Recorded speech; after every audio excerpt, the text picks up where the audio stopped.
बिस्मिल्लाहिर्रहमानिर्रहीम। अस्सलाम वालेकुम व्यूअर्स, उम्मीद करती हूँ आप सब खैरियत से होंगे। आपको अपने चैनल में सीना में वेलकम कहती हूँ। तो क्लास हम लोग का class 9 maths and text book board chapter number 8 quadratic equation continue है, जिसकी आज हम एक्सरसाइज 8.3 का क्वेश्चन नंबर 3 स्टार्ट करने जा रहे हैं। इससे पहले question number 1 and question number 2 complete हो चुके हैं। जिन लोगों ने अभी तक कंप्लीट नहीं किए हैं वो मेरे चैनल की प्लेलिस्ट से जाकर कंप्लीट कर सकते हैं। इसके अलावा उस प्लेलिस्ट का लिंक आपकी वीडियो के डिस्क्रिप्शन में भी मौजूद है, आप वहां से क्लिक करके भी कंप्लीट कर सकते हैं। तो चलिए फिर स्टार्ट करते हैं क्वेश्चन नंबर 3। जी class, solve the following equation. तो यहाँ पर हमें जो क्वाड्रेटिक इक्वेशन जो भी हमें गिवन है उसके हमें सॉल्व करना है, लेकिन यहाँ पर कोई मेथड मेंशन नहीं है कि किस मेथड से करना है, तो हम कोई भी मेथड अप्लाई कर सकते हैं। यहाँ पर बेसिकली हमने कितने मेथड सीखे हैं क्वाड्रेटिक इक्वेशन को सॉल्व करने के? 3 मेथड सीखे हैं यहाँ पर, by factorisation, by completing square and by quadratic formula. तो यहाँ पर उन तीनों में से कोई भी हम अपना मेथड अप्लाई कर सकते हैं।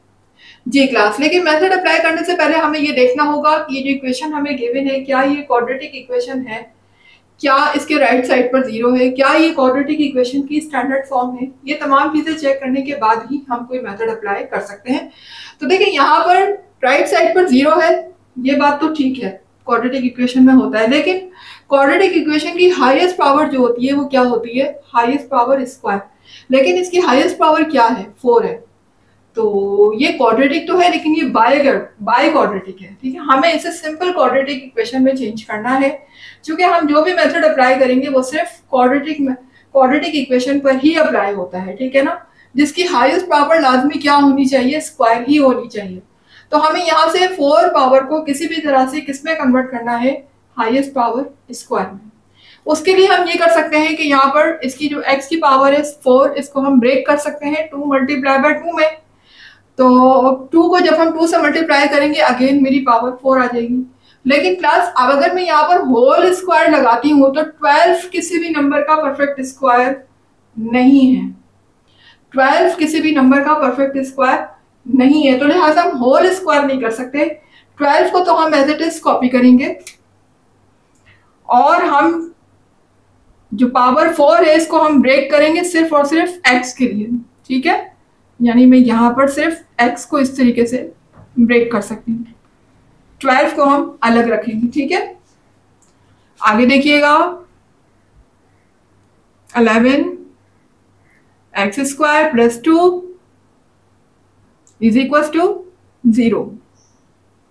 जी अब देखिएगा यहाँ पर x स्क्वायर भी मुझे मिल गया और इसकी पावर हमने डबल कर दी, यानी कि 2 से दोबारा मल्टीप्लाई होगा, फिर 4 आ जाएगी।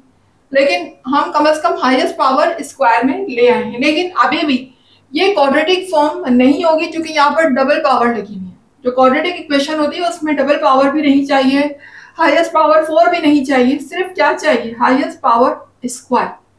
उसके लिए हम करेंगे क्या कि हम इस वेरिएबल को सपोज कर लेंगे, ये जो x स्क्वायर है किसी भी वेरिएबल के इक्वल आप इसको सपोज कर सकते हैं, व्हाटएवर a b c जो भी आप नाम देना चाहें। क्योंकि मैं आपको पता है कि y ही सपोज करती हूँ, ठीक है ना, because I am comfortable in y। लेकिन ये जरूरी नहीं कि आप भी y सपोज करें, आप इसको a b c जो भी चाहे आपका दिल वो आप इसको नाम दे सकते हैं। तो हम कर लेते हैं इसको सपोज, लेट x स्क्वायर किसके इक्वल है? y के। अब इससे होगा क्या कि जहां जहां x स्क्वायर है वहां मैं क्या पुट कर सकती हूँ? y। तो कर लेते हैं फिर। ये देखिए यहाँ पर मैंने 12 लिखा और x स्क्वायर के ये पूरे x स्क्वायर की जगह पे मैं क्या रख सकती हूँ? y। यहाँ मैंने y रखा और ये जो होल पावर स्क्वायर लगी हुई है ना वो अपनी जगह पर है, ये रहा। सिर्फ और सिर्फ x स्क्वायर की जगह पे मैंने y रखा है, जो होल पावर स्क्वायर है वो इसके ऊपर एज इट इज लगा देंगे। अब यहां देखिएगा x स्क्वायर की प्लेस में हम क्या रख रहे हैं? y plus 2 is equal to 0। अब आप देख सकते हैं कि ये क्वाड्रेटिक इक्वेशन की स्टैंडर्ड फॉर्म है, क्योंकि राइट साइड पर 0 भी है और हमारी हाईएस्ट पावर वेरिएबल की स्क्वायर भी है। तो this is the standard form of quadratic equation. अब हम इसको किसी भी मेथड से सॉल्व कर सकते हैं, कंप्लीटिंग स्क्वायर, क्वाड्रेटिक इक्वेशन या फिर फैक्टराइजेशन मेथड।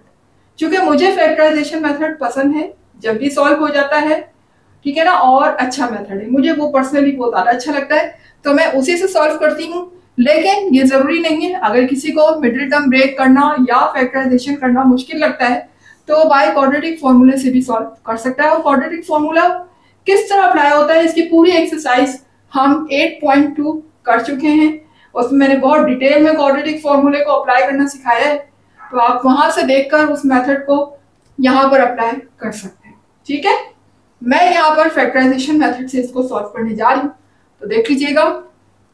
फैक्टराइजेशन में क्या करते हैं, हम मिडिल टर्म को ब्रेक करते हैं, और मिडिल टर्म को ब्रेक करने के लिए क्या करेंगे, हम लास्ट नंबर को पहले नंबर से, यानी वेरिएबल से पहले जो नंबर लिखा हुआ है उससे मल्टीप्लाई करेंगे, तो 2 मल्टीप्लाई होगा 12 से, क्या हो जाएगा, 2 को 12 से मल्टीप्लाई करेंगे तो 24 हो जाएगा। अब 24 को मुझे इस तरीके से ब्रेक करना है कि मैं दो नंबर्स को इस तरीके से ब्रेक करूं कि अगर उनको मल्टीप्लाई किया जाए तो 24 मिले, और अगर उन दो नंबर्स को मैं प्लस करूं तो मुझे 11 मिल जाए। ठीक है ना भाई, दो नंबर्स को मैं प्लस करूं तो मुझे 11 मिल जाए, और अगर मल्टीप्लाई करूं तो मुझे 24 मिल जाए। कौन से हो सकते हैं वो दो नंबर, लेकिन मुझे प्लस ही करना है यहाँ पर क्लास, ये देख लीजिएगा, मुझे यहाँ पर क्या करना है, प्लस करना है, क्योंकि लास्ट नंबर से पहले वाला साइन ये इंडिकेट करता है कि हमें दो नंबर्स को प्लस करना है या फिर माइनस करना है। ठीक है, तो आप देखिए 12 को पहले आप देख लें किस किस टेबल में आता है, 12 नहीं सॉरी 24। तो यहाँ पर आप देखें, एक तो हम ये कर सकते हैं कि अगर मैं 12 को 2 से मल्टीप्लाई करूं तो 12 2 24 तो हो जाएगा, और 12 में से अगर 2 को माइनस करूं तो लेकिन 10 आएगा, मुझे तो 10 नहीं चाहिए, और ना ही मुझे यहाँ सब्ट्रैक्ट करना है जो मैं माइनस करूं, इसलिए 12 और 2 तो हो ही नहीं सकते। चलें 8 का टेबल ले लेते हैं, तो 8 3 जा क्या होते हैं 24। ठीक है, 8 1 8, 8 2 16 और 8 3 24, 8 3 24 भी होगा, और 8 और 3 को अगर हम आपस में प्लस करेंगे तो मुझे 11 भी मिल जाएगा। तो ये फैक्टर मुझे मिल चुके हैं, अब हम यहाँ पर अप्लाई कर सकते हैं जी, क्योंकि अब यहाँ पर मुझे क्या करना है, प्लस करना है, तो मैं यहाँ पर कोई भी ग्रेटर नंबर या स्मॉलर नंबर पहले ले सकती हूँ। लेकिन अब इससे होगा क्या, देखिए मैं क्यों आपसे बोलती हूँ ग्रेटर नंबर को पहले लिखें, क्योंकि जब हम माइनस कर रहे होते हैं, सब्ट्रैक्ट कर रहे होते हैं, तो हम नॉर्मली ग्रेटर नंबर में से स्मॉलर नंबर को माइनस कर रहे होते हैं, ऐसे ही है ना भाई, स्मॉलर नंबर में से ग्रेटर नंबर कैसे माइनस हो सकता है, इसलिए मेरी कोशिश होती है कि मैं ग्रेटर नंबर को पहले लिखवाऊं। तो अगर आप ग्रेटर नंबर को पहले लिखने की अपनी आदत बना लेंगे, यूज टू हो जाएंगे, तो आप हर बार ग्रेटर नंबर को ही पहले लिखेंगे, तो प्लस में तो कोई फर्क पड़ेगा नहीं। लेकिन अगर आप यही गलती, स्मॉल नंबर अगर आप पहले लिखते हैं, यही गलती अगर आप माइनस में करेंगे तो फिर वो मिस्टेक के चांसेस हो सकते हैं। लिहाजा अपनी ये आदत बना लें कि हमेशा ग्रेटर नंबर को ही पहले लिखें। ठीक है, वो आपके लिए बेनिफिशियल है। तो हम यहां पर लिख लेते हैं, पहले 8 को लिख लेते हैं, 8y। ठीक है, अब जो मेरे पास सेकंड साइन होगा, साइन पहले ऊपर देख के लगाएं, ऊपर माइनस है तो नीचे माइनस होगा। अब जो सेकंड साइन होगा वो भी मेरे पास माइनस का ही होगा, दोनों सेम साइन होंगे, क्योंकि यहाँ पर एडिशन हो रही है, सब्ट्रैक्शन नहीं हो रही। सब्ट्रैक्शन में हम डिफरेंट साइन लगाते हैं, एडिशन में हमेशा वही साइन होगा जो मिडिल टर्म में पहले से लगा हुआ है। माइनस लगा हुआ है तो दोनों तरफ माइनस ही होगा, अगर यहाँ प्लस होता तो दोनों तरफ प्लस ही होता। ठीक है, 8 3 24 हो जाएगा, और इसके साथ आ जाएगा y, आगे लगा हुआ है +2 इज इक्वल टू 0 जी। अब यहां पर मुझे कॉमन लेना है, नेक्स्ट स्टेप में कॉमन किस तरह लेना है, दो टर्म्स का, 2 टर्म्स का कॉमन यहां से लेंगे, 2 टर्म्स का कॉमन यहां से लेंगे। तो अब देख लीजिए यहाँ पर ये 8 और 12 है। अब ग्रेटर टेबल आपने लेना है जिसमें 8 भी आए और 12 भी आए। क्या ले सकते हैं हम, 2 के टेबल में भी आते हैं, लेकिन 2 से ग्रेटर टेबल हो तो ज्यादा अच्छा है। 4 का टेबल हम ले सकते हैं, 4 के टेबल में भी 8 और 12 दोनों आते हैं, 4 3 12 एंड 4 2 8। तो हम यहाँ पर ले लेते हैं 4 कॉमन, और साथ में y भी कॉमन आ जाएगा, क्योंकि एक एक y दोनों के पास है। ठीक है, यहाँ पर हो जाएगा 4 3 12, एंड यहाँ पर y कितने थे, 2 थे, एक बाहर आ चुका है कॉमन, तो एक यहाँ पर रिमेनिंग है। इसी तरह यहाँ पर माइनस की साइन आएगी, 4 का टेबल इतना पढ़ेंगे कि 8 आ जाए तो 4 2 जा 8 हो जाएगा। ठीक है, अब यहाँ देखिएगा आगे, इन दोनों में बज़ाहिर कुछ भी कॉमन नहीं है। जाहिर है 3 के टेबल में 2 नहीं आता, 2 के टेबल में 3 नहीं आता, y इसके पास है, y इसके पास नहीं है, कॉमन कुछ नजर नहीं आ रहा। ऐसी सूरत में कॉमन तो हमें लेकिन लेना है, वो क्या लेंगे फिर हम 1, क्या कॉमन लेंगे 1 जी, और साइन वही कॉमन आएगा जो यहाँ लगा हुआ है। ठीक है, उसके बाद ये माइनस साइन इस साइन से मल्टीप्लाई होगा, यानी प्लस माइनस माइनस हो जाएगा, और हम कॉपी कर देंगे 2 को इज इक्वल टू 0।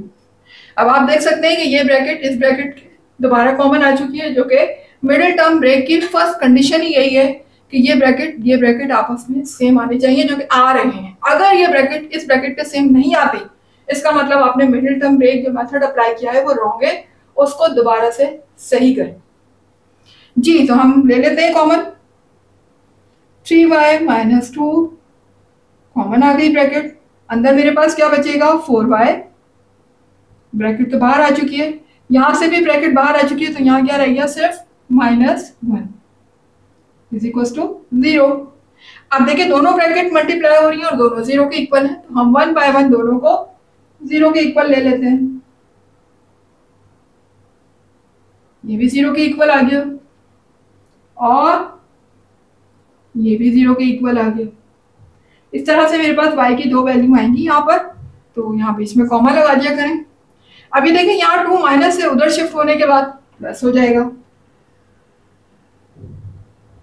ये प्लस हो गया। इसी तरह यहाँ 1 माइनस है, वहां शिफ्ट होने के बाद +1 हो गया जी। अब मुझे यहाँ y की वैल्यू चाहिए, तो y से 3 क्या हो रहा है मल्टीप्लाई हो रहा है, अगर मैं इसको इधर शिफ्ट करूंगी तो डिवाइड हो जाएगा, तो y की वैल्यू यहाँ क्या आ जाएगी, ये देखें यहाँ पर 2 लिखा हुआ है, 3 यहाँ मल्टीप्लाई हो रहा है, यहाँ शिफ्ट होने के बाद ये 2 से डिवाइड हो गया। सेम यहाँ पर भी यही काम होगा कि 4 यहाँ y से मल्टीप्लाई हो रहा है, जब उसको उधर शिफ्ट करेंगे तो वो डिवाइड हो जाएगा, तो ये हो जाएगा y इज इक्वल टू 1/4 जी। y की 2 वैल्यू मेरे पास यहाँ आ चुकी है, लेकिन हमारा क्वेश्चन किस फॉर्म में था, x की फॉर्म में, आंसर किस में आ रहा है y में, हमें इसको किस में कन्वर्ट करना है x में, क्योंकि हमारा क्वेश्चन तो बहरहाल x की फॉर्म में ना, हमें तो x में लेकर आना है आंसर। तो अब मैं क्या करूंगी, जहां जहां मेरा y लिखा हुआ है, क्योंकि y मेरी अपनी सपोजिशन थी, दोबारा से मैं उसी वैल्यू को रख लूंगी जिसकी अगेंस्ट मैंने y को सपोज किया था। तो y को किसके इक्वल सपोज किया था, x स्क्वायर के इक्वल, तो जहां जहां y है वहां मैं क्या रख दूंगी x स्क्वायर, तो लिख दीजिए put x square in place of y।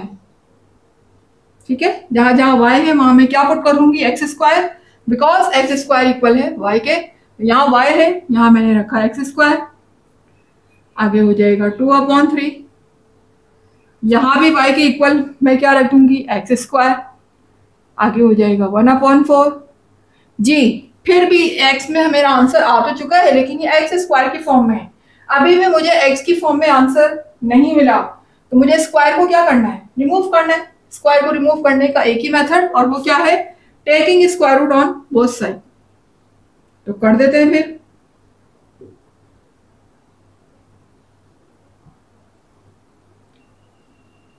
Taking square root on both side, दोनों तरफ मैंने क्या किया स्क्वायर रूट लगा दिया, यहां भी स्क्वायर रूट लगाएंगे और यहां भी स्क्वायर रूट लगा देंगे, तो लगा देते हैं फिर।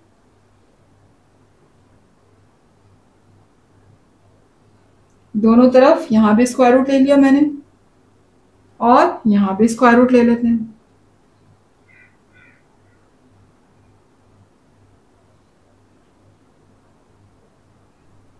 जी।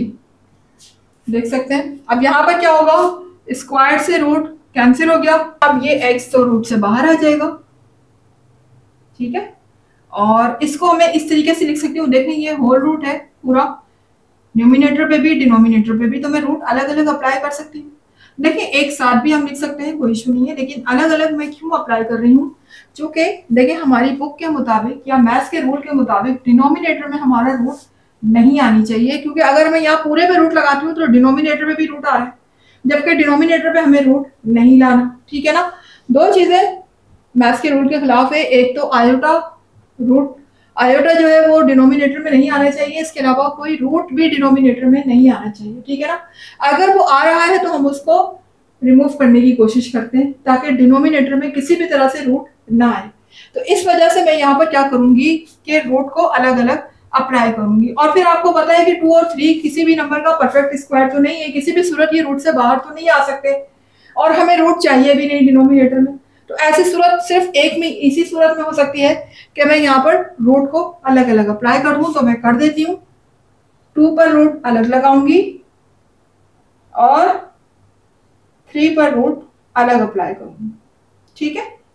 अच्छा, अब यहां भी देख लेते हैं हम, ये भी देखिए x रूट से बाहर आ चुका है, और अब यहां पर क्या है, यहां पर तो देखिए दोनों ही परफेक्ट स्क्वायर है ना, 1 का परफेक्ट स्क्वायर 1 ही होता है, 1 को 1 से मल्टीप्लाई करेंगे 1 हो जाएगा, जबकि 4 परफेक्ट स्क्वायर किसका है, 2 का।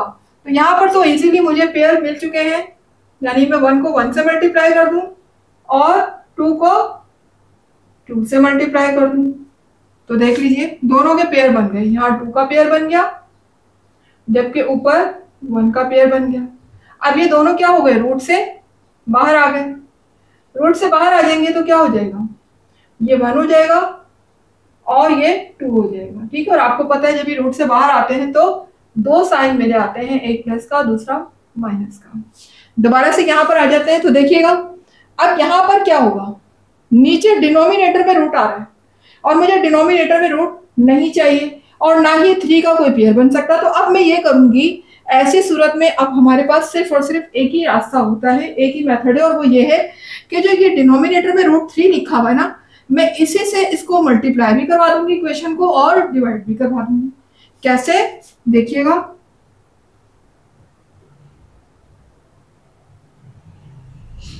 ये देखिएगा, यानी मुझे क्या करना है, मल्टीप्लाई भी √3 से कर दूंगी मैं और डिवाइड भी √3 से कर दूंगी। कुछ भी नहीं होगा इससे भाई, √3 दोबारा कैंसिल हो गया, मेरी इक्वेशन दोबारा से वही आ जाएगी, क्योंकि हम जो भी चेंजिंग अपनी तरफ से करते हैं ना क्लास से, वो ऐसे ही क्या करें कि उसके लगाने से हमारे ओरिजिनल रियल क्वेश्चन पे कोई फर्क ना पड़े। तो देखिए √3 से √3 अगेन कैंसिल हो जाएगा, दोबारा वही फॉर्म आ जाएगी, लेकिन इसको लगाने से हमें यह फायदा होगा कि हमारा नीचे डिनोमिनेटर में रूट खत्म हो जाएगा। ठीक है। तो जी अब यहाँ पर करना यह है, डिनोमिनेटर को हम डिनोमिनेटर से मल्टीप्लाई कर देंगे और न्यूमिनेटर को न्यूमिनेटर से। दोनों ही रूट के अंदर है तो दोनों को हम मल्टीप्लाई करा देते हैं, यानी 2 मल्टीप्लाई किससे हो जाएगा, 3 से। तो ऊपर मेरा क्या आ जाएगा, 2 3 दा 6, रूट के अंदर मेरा 6 आ चुका है। ठीक है। और यहाँ पर क्या होगा, ये देखिए दोनों ही रूट के अंदर है, 3 भी रूट के अंदर, ये भी 3 रूट के अंदर। दोनों 3 जब आपस में मल्टीप्लाई होंगे तो हम एक ही रूट के अंदर लिख सकते हैं, इनको इस तरह कर सकते हैं, 3 मल्टीप्लाई बाय 3। अब क्या हुआ, इससे 3 का पेयर बन गया, 3 का पेयर बन गया तो वो क्या हो गया, रूट से बाहर आ जाएगा।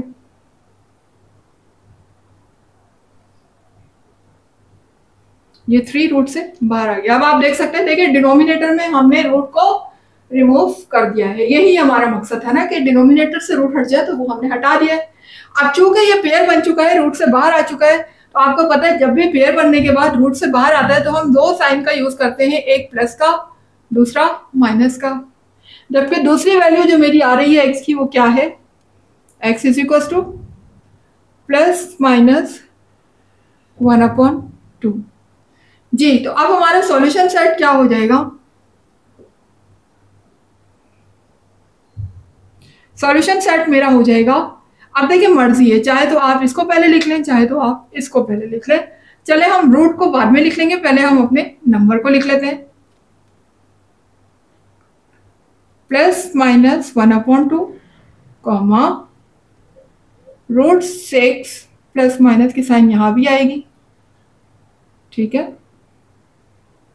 √6/3 bracket close, that is over answer. ठीक है, ये मेरा क्या हो गया, आंसर हो गया। अब आ जाते हैं अपने नेक्स्ट पार्ट की तरफ। क्लास आ गए क्वेश्चन नंबर 4 की तरफ, 8.3 का क्वेश्चन नंबर 4। तो देखिएगा यहाँ पर हमें सॉल्व करनी है इक्वेशन। अब जाहिर है कि क्वाड्रेटिक फॉर्म में तो नहीं है, पहले हमें स्टैंडर्ड फॉर्म में लेकर आनी है क्वाड्रेटिक इक्वेशन की।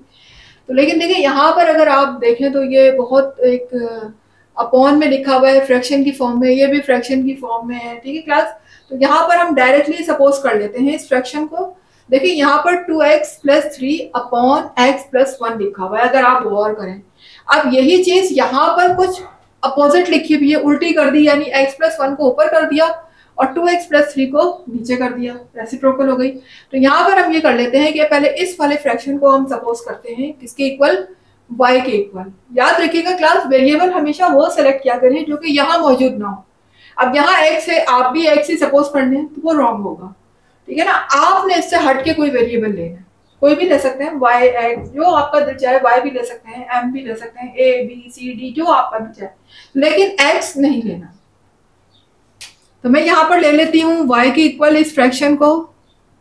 Late y is equal to 2x + 3 upon x + 1। ठीक है, ये y के इक्वल मैंने सपोज कर लिया। तो अब देखें, इस वाले फ्रैक्शन की जगह तो मैं y रख दूंगी, लेकिन अब इसका क्या, इस फ्रैक्शन की जगह क्या होगा। तो ये चूंकि आपको पता है कि इस वाले फ्रैक्शन का रेसिप्रोकल है, ठीक है ना, तो हम यहाँ इसका भी रेसिप्रोकल निकाल लेते हैं। रेसिप्रोकल कैसे निकालेंगे भाई, अगर मैं यहाँ y को पलटूं तो जाहिर सी बात है मेरा राइट हैंड साइड भी क्या हो जाएगा, रेसिप्रोकल बन जाएगा, यानी न्यूमिनेटर डिनोमिनेटर हो जाएगा और डिनोमिनेटर मेरा बन जाएगा न्यूमिनेटर। ऐसे ही होगा ना। तो अब यहाँ पर अगर मैं इसको पलटूंगी वैल्यू को, तो नॉर्मली मेरी ये वैल्यू भी पलट जाएगी, क्योंकि मैथ्स के रूल के मुताबिक अगर हम इक्वल टू की इस साइड पर, लेफ्ट साइड पे किसी वैल्यू को रेसिप्रोकल बनाते हैं या उसको उल्टाते हैं, पलटाते हैं, तो हमें राइट साइड को भी पलटाना पड़ता है। ठीक है ना, यानी जो काम हम लेफ्ट पे करेंगे सेम वही काम हम राइट पे भी करेंगे।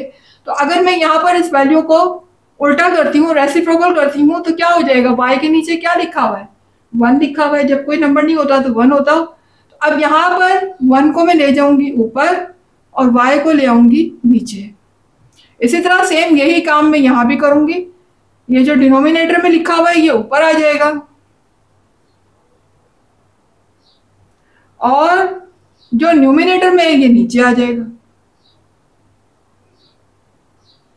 इस तरह से आप देख सकते हैं कि मुझे दोनों ही वैल्यू मिल गई, यानी इसकी प्लेस में मैं y रख सकती हूँ और इसकी प्लेस में मैं क्या रख सकती हूँ, 1/y। ठीक है, तो रख लेते हैं। फिर हम यहाँ पर इसकी प्लेस में हम रखेंगे y को,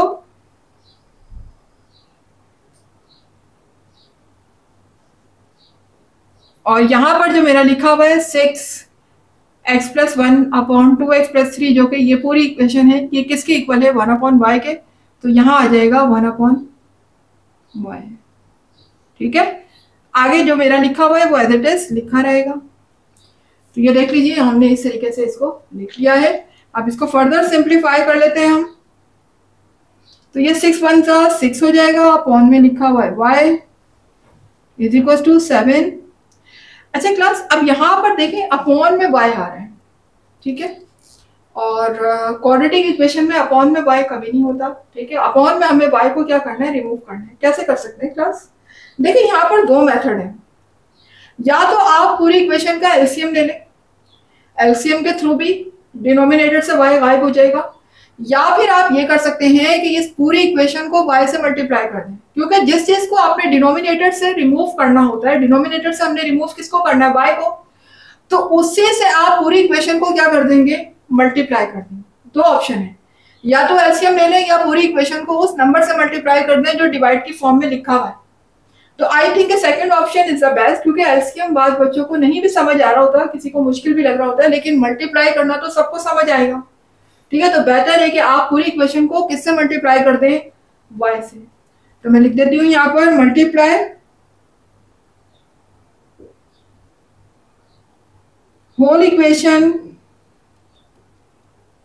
बाय y। ठीक है, पूरी इक्वेशन को मैं किससे मल्टीप्लाई कर रही हूँ, y से। तो ये देख लीजिए, ब्रैकेट लिखी मैंने, y से पूरी इक्वेशन क्या हो रही है, multiply y + 6/y is equal to 7। ये देखिए मैंने पूरी इक्वेशन को किससे मल्टीप्लाई कर दिया, y से। अब इसका फायदा क्या हुआ, y से मल्टीप्लाई होगा तो ये हो जाएगा y स्क्वायर। ठीक है, यहाँ पर देखें ये y जब इससे मल्टीप्लाई होगा तो देखें ये y न्यूमिनेटर में लिखा हुआ है, ये डिनोमिनेटर में लिखा हुआ है। डायरेक्टली भी आप कैंसिल कर सकते हैं और आप 6 लिख सकते हैं यहाँ पर, लेकिन चलिए हम डायरेक्टली नहीं करते, हम पहले लिख के दिखा देते हैं। ये 6/y है और ये y इससे इस तरीके से मल्टीप्लाई हो गया। ठीक है, इसी तरह से अब y 7 से भी मल्टीप्लाई हो जाएगा तो ये हो जाएगा 7y। ठीक है, यानी y पूरी इक्वेशन से मैंने क्या करवा दिया, मल्टीप्लाई करवा दिया। ठीक है, अब इससे होगा क्या कि ये जो डिनोमिनेटर में y लिखा हुआ है ये इस y से कैंसिल हो गया। ये देखिए डिनोमिनेटर से y हट गया। ठीक है, यही हमारा मकसद था कि हम डिनोमिनेटर से y को रिमूव कर दें। अब मेरा क्या रह गया यहाँ पर, y square plus 6 is equal to 7y। ठीक है क्लास, तो ये मेथड आपको मैंने मल्टीप्लाई वाला बता दिया, बाकी आप इसको एलसीएम के तरीके से भी रिमूव कर सकते हैं। अच्छा, अब यहाँ पर चूंकि हमें इसे क्वाड्रेटिक फॉर्म में लेकर आना है, क्वाड्रेटिक की स्टैंडर्ड फॉर्म क्या होती है कि यहाँ पर राइट साइड पे 0 होना चाहिए, तो मैं 7y को मूव करके कहाँ ले आती हूँ, लेफ्ट साइड पे। तो ले आते हैं एक्स स्क्वायर, 7y को मैं सॉरी एक्स स्क्वायर नहीं है, ये y स्क्वायर है। अभी हमारा y स्क्वायर चल रहा है, y स्क्वायर 7y मूव होकर यहाँ पर आएगा तो ये हो जाएगा -7y, और यहाँ पर 6 ऑलरेडी लिखा हुआ है तो वो लिखा रहेगा, और इसी को के राइट साइड पर अब मेरा बच गया है 0। अब आप देख सकते हैं ये जो मेरे पास आई है फॉर्म, ये क्वाड्रेटिक इक्वेशन की फॉर्म आ चुकी है और क्वाड्रेटिक इक्वेशन की स्टैंडर्ड फॉर्म है। देखिए हाईएस्ट पावर वेरिएबल की स्क्वायर भी है और राइट साइड पर 0 भी है। इसका मतलब अब ये क्वाड्रेटिक इक्वेशन की ओरिजिनल फॉर्म स्टैंडर्ड फॉर्म में हम ला चुके हैं। अब हम यहाँ पर अपना मेथड अप्लाई कर सकते हैं जो आपका दिल चाहे, कंप्लीटिंग स्क्वायर, क्वाड्रेटिक फॉर्मूला या फिर फैक्टराइजेशन। ठीक है, मुझे चूंकि फैक्टराइजेशन मेथड ही अच्छा लगता है मैं वही अप्लाई करूंगी, आप चाहें तो इसे क्वाड्रेटिक फॉर्मूले से भी सॉल्व कर सकते हैं। ठीक है, तो यहाँ पर देखिए जब मैं फैक्टराइजेशन मेथड से इसको सॉल्व करूंगी तो ये क्या होगा, 6 को 1 से पहले मल्टीप्लाई करूंगी। ठीक है, और मैं यहाँ पर कर रही हूँ मिडिल टर्म ब्रेक, तो ये हो जाएगा 6 1 6। और अब मुझे मिडिल टर्म को इस तरीके से ब्रेक करना है दो नंबर्स में कि उनको मल्टीप्लाई करूँ तो मुझे 6 मिल जाए, और अगर मैं उन दो नंबर को प्लस करूँ तो मुझे 7 मिल जाए। क्या हो सकते हैं, देखें 6 या तो अपने टेबल में आता है या फिर 2 के टेबल में या फिर 3 के टेबल में। तो अगर मैं 2 3 से करूँ तब भी 6 आएगा, लेकिन 2 और 3 को अगर प्लस करती हूँ तो 7 नहीं आएगा। इसी तरह अगर मैं 3 2 से करूँ तो भी 6 आएगा, लेकिन प्लस करने पर 7 नहीं आएगा। अच्छा जी, उसके बाद अब रह जाता है 6 का खुद का टेबल। अगर हम 6 का खुद का टेबल यूज करें तो 6 1 6 होता है। ठीक है, 6 1 6, और अगर मैं 6 और 1 को प्लस करती हूँ तो मुझे 7 मिल जाएगा। इसका मतलब मुझे फैक्टर मिल चुके हैं 6 और 1, तो मैं अप्लाई कर देती हूँ जी। दोनों के साथ सेम साइन आएगा because we are adding here, यहाँ पर हम ऐड कर रहे हैं। लास्ट नंबर से पहले एडिशन का साइन लगा हुआ है जो कि इंडिकेट कर रहा है कि दो नंबर जो हम ब्रेक करेंगे वो लाजमी आपस में ऐड ही होंगे, और जब ऐड होते हैं तो साइन सेम आता है। कौन सा साइन आएगा, जो मिडिल टर्म में लगा हुआ है, यानी दोनों के साथ माइनस साइन आएगा। यहाँ भी 6y हो जाएगा, और हम 6 को 1 से मल्टीप्लाई करना है तो नेक्स्ट वैल्यू मेरी y हो जाएगी। 1 तो हम लगाते नहीं जी। अब यहां से हम ले लेते हैं कॉमन, देखिए यहाँ पर y कॉमन आ जाएगा। ठीक है, और अब चूंकि y कॉमन आ चुका तो यहाँ पर 2y थे, एक y बाहर आ गया, एक y रिमेनिंग, यहाँ पर रह गया 6। अब इन दोनों में कुछ भी कॉमन नहीं आ रहा, लेकिन हमें तो कॉमन लेना है तो हम यहाँ पर 1 कॉमन ले लेंगे। ठीक है, तो यहाँ पर देखिए माइनस माइनस ये प्लस हो जाएगा, ये माइनस इससे मल्टीप्लाई होगा तो माइनस प्लस माइनस हो जाएगा, 6 हो जाएगा इज इक्वल टू 0। आप देख सकते हैं ये ब्रैकेट दोनों सेम आ चुके हैं, जो कि हमेशा सेम आएंगे मिडिल टर्म ब्रेक में। तो y - 6 अगेन कॉमन आ जाएगा। अब रिमेनिंग मेरे पास यहाँ पर क्या रह गया, y रह गया, यहाँ पर रह गया -1, यहाँ से y रह जाएगा, यहाँ से रह जाएगा -1 इज इक्वल टू 0। दोनों ब्रैकेट मल्टीप्लाई हो रही है, दोनों 0 के इक्वल हैं, तो हम 1 बाय 1 दोनों को 0 के इक्वल ले लेते हैं। तो y - 6 भी 0 के इक्वल हो जाएगा और y - 1 भी 0 के इक्वल हो जाएगा जी। यहां से y की वैल्यू निकालेंगे तो तो ये -6 उधर जाने के बाद प्लस हो जाएगा। इसी तरह से यहाँ -1 यहाँ शिफ्ट होने के बाद प्लस हो जाएगा। ठीक है जी। अब चूंकि मेरा आंसर y के फॉर्म में आ रहा है, लेकिन मुझे चाहिए किसमें, x की फॉर्म में चाहिए, जो कि मेरा क्वेश्चन ही x की फॉर्म में है। ठीक है, तो अब हम अगेन उसी वैल्यू को दोबारा से यहाँ पर पुट कर देंगे जो हमने सपोज किया था। शुरू में हमने क्या लिखा था कि y इसके इक्वल है। ठीक है ना, y हमारा जो है वो इस वैल्यू के इक्वल है। तो अब देखिए जहां पर y है वहां पर मैं ये वैल्यू पुट कर सकती हूँ ना। ठीक है ना, तो y की प्लेस में अगेन हम दोबारा से इसको रख लेते हैं। यहां लिखेगा पुट y की जगह क्या लिखा हुआ है, 2x + 3 upon 2x + 3 upon x + 1 in place of y। ठीक है, y की जगह पे हमने इसको रखना है क्योंकि y इसके इक्वल है। जहां जहां y है वहां मैं क्या रखूंगी, 2x + 3 अपॉन x + 1 = 6। यहां भी यही करेंगे हम, y की प्लेस में रख देंगे 2x + 3 अपॉन x + 1 = 1।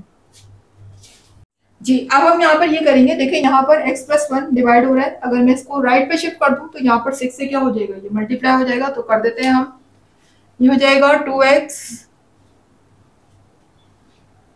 + 3 = 6 मल्टीप्लाई हो जाएगा x + 1 से। देखिए यहाँ पर सेम काम मैं आगे यहाँ भी कर लेती हूँ। यहाँ पर डिवाइड हो रहा है, यहाँ 1 से मल्टीप्लाई हो जाएगा। जाहिर है कि 1 से जो भी चीज मल्टीप्लाई होती है तो उस चीज पे तो कोई फर्क नहीं पड़ेगा, तो हम 1 को लिखें ही ना, 1 को लिखने की जरूरत ही नहीं है। तो 1 इस ब्रैकेट से मल्टीप्लाई करें या 1 को ना मल्टीप्लाई करें, कोई फर्क नहीं पड़ता। तो हम 1 को क्यों लगाएं, 1 को मत लगाएं। ये हो जाएगा 2x + 3 = ये 1 से मल्टीप्लाई होगा तो सेम यही वैल्यू रहेगी, लिहाजा हमने 1 को यहाँ से रिमूव कर दिया। सॉरी, x + 1 है। जी, अब आप देख सकते हैं यहाँ पर हम इसको मल्टीप्लाई करवा देते हैं। ये हो जाएगा 2x + 3 = जब ये ब्रैकेट से मल्टीप्लाई होगा तो ये हो जाएगा 6x + 6। आगे यहाँ देखें, x को x के पास ले आए, नंबर को नंबर के पास ले जाएं, तो ले आते हैं हम। यहाँ पर देखें 6x प्लस का है, यहाँ आने के बाद माइनस का हो जाएगा। इसी तरह से यहाँ देखिएगा 3 प्लस है, वहां जाने के बाद माइनस हो जाएगा। ठीक है, अब देखिए यहाँ 6x माइनस का है जबकि 2x प्लस का है। ठीक है, तो ऐसी सूरत में मुझे क्या करना होता है, जब डिफरेंट साइन होते हैं तो हम सबट्रैक्ट करते हैं। 6 में से 2 को माइनस करेंगे तो मेरा रिमेनिंग होगा 4, और 4 के साथ आ जाएगा माइनस साइन, क्योंकि ग्रेटर नंबर के साथ यहाँ माइनस साइन लगा हुआ है, तो ये मेरा बचेगा -4x। यहाँ भी देखिएगा डिफरेंट साइन है, 6 के साथ प्लस है, 3 के साथ माइनस है, तो 6 में से 3 को माइनस करेंगे तो मेरा रिमेनिंग होगा 3, और साइन आएगा प्लस का, बिकॉज ग्रेटर नंबर के साथ प्लस साइन है। ठीक है, अब यहाँ पर अगर मैं x की वैल्यू निकालना चाहूँ तो यहाँ 4 क्या हो रहा है, x से मल्टीप्लाई हो रहा है, इधर जाने के बाद डिवाइड हो जाएगा, तो हम साइन के साथ लेकर जाएंगे इसको। ठीक है, ये ले इस तरीके से। अब चूंकि ये कैंसिल तो नहीं हो सकते ना, क्लास 3 के टेबल में 4 नहीं आता, 4 के टेबल में 3 नहीं आता, कोई भी ऐसा टेबल नहीं है जिसमें 3 और 4 दोनों साथ आते हो, तो यही मेरा लिखा रहेगा।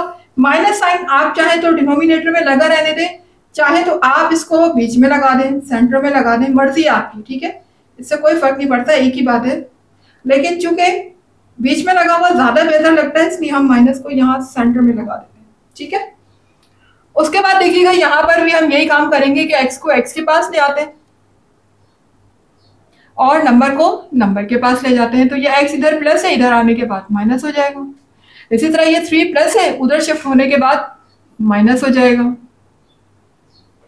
ठीक है, 2x में से मुझे 1x को माइनस करना है, तो 2 में से 1 माइनस होगा, तो रिमेनिंग मेरे पास क्या होगा, x होगा। ठीक है, 1 बचेगा ना 2 में से 1, तो 1 हम नहीं लगाते, खाली x लिखेंगे, और x के साथ प्लस साइन आएगा बिकॉज ग्रेटर नंबर के साथ प्लस साइन है।